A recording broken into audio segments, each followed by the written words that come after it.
G'day everyone, Lyndon here from Complete Machine Tools, and today we're taking a look at the Puma CQ6280 3-metre lathe.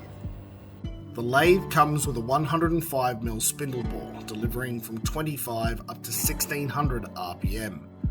It's 3 metre between centre with an 800mm swing over a one-piece cast bed. The single-piece cast means less vibration in the machine, resulting in a cleaner finish and more accurate end result, and the temper-hardened and ground bedways restrain the carriage and tailstocks.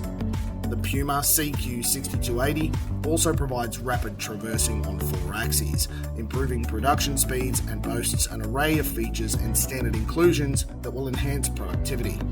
The machine comes standard with an Italian-style quick change tool post, complete with tool holder for up to 4 tools, tapered turning attachment, 20 to 190mm steady rest, 20 to 130mm follow rest, foot brake, centre sleeve, face protection plate, working light, live centre, toolbox and much more.